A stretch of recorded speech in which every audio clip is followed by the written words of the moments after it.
আসসালামু আলাইকুম। সবাই কেমন আছেন? আশা করি সবাই খুব বেশি ভালো আছেন। আলহামদুলিল্লাহ আমিও ভালো আছি। আমার প্রাণপ্রিয় কলিজার ভাই ও বোনেরা যারা আমার ভিডিও দেখেন সবাইকে অসংখ্য ধন্যবাদ। আপনারা এভাবেই আমার পাশে থাকবেন, সাপোর্ট করবেন। ইনশাল্লাহ আমিও আপনাদেরকে সাপোর্ট করব।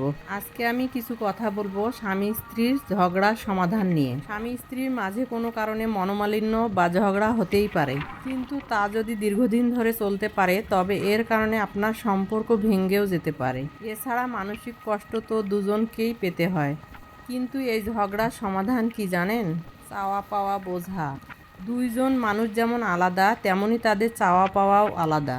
কাজেই একজন মানুষ যখন তার চাওয়া পাওয়া অনুযায়ী স্বামী বা স্ত্রীর কাছ থেকে তা না পান তখনই শুরু হয় দ্বন্দ্ব। কথা বলার প্রস্তুতি নিন। যে বিষয়গুলো দুজনের মধ্যে মিলছে না তা নিয়ে কথা বলুন। জানতে চান তার কি বক্তব্য বা সে আপনার কাছ থেকে কি আশা করেন। অভিযোগ কম, তুমি আমাকে সময় দাও না, এই কথাটা না বলে বরং বলুন আমি তোমাকে মিস করি। তাছাড়া নিজের সব কথা না বলে বরং সঙ্গীর কথা শুনুন ও তাকে কথা বলার সুযোগ দিন। ভালোবাসাকে টিকিয়ে রাখার জন্য প্রয়োজন সহনশীলতা। ভালোবাসার মানুষটির পছন্দ নয় বা কি তাকে কষ্ট দেয় তা জানুন। আর এ বিষয়ে কথা বলে বা আলোচনা করে সমাধান বের করুন। ক্ষমা করুন। পুরনো ঝগড়া টেনে না এনে বরং ক্ষমা করে দিন। ভালোবাসার সম্পর্কে একে অপরকে ক্ষমা করার মনোভাব খুবই জরুরি।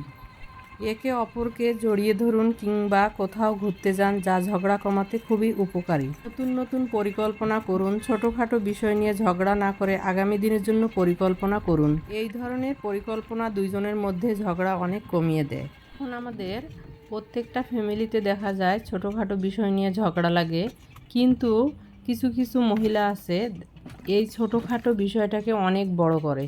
অনেক সময় দেখা যায় যারা চাকরি করে, অফিস থেকে বাসায় ঢোকার সাথে সাথেই কিন্তু বউ একদম ঝগড়া লেগে দেয়। এই ভিডিওটা হলো আমরা যেদিন গ্রামের বাড়ি যাই সেদিন রাস্তায় ভ্যানে করে যেতে যেতে এই ভিডিওটা করা।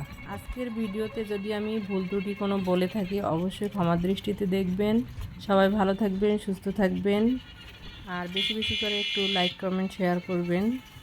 যারা কন্টেন্ট মনিটাইজেশন সেটা পেয়েছেন তারা বেশি বেশি করে ভিউজ বাড়ান, তাহলে আর্নিংটা একটু আসবে। আর যারা এখন পর্যন্ত সেট আপ পাননি তারা একটু ধৈর্য ধরে কাজ করেন, অবশ্যই আপনারাও এখান থেকে সফলতার মুখ দেখতে পাবেন। গ্রামের দৃশ্য খুব সুন্দর, চারপাশে শুধু ধান ক্ষেত আর মাছ দিয়ে রাস্তা, খুব সুন্দর লাগছে। কিন্তু সবাই ভালো থাকবেন, সুস্থ থাকবেন। পরবর্তী কোনো ভিডিওতে দেখা হবে, কথা হবে। আল্লাহ হাফেজ, আসসালামু আলাইকুম।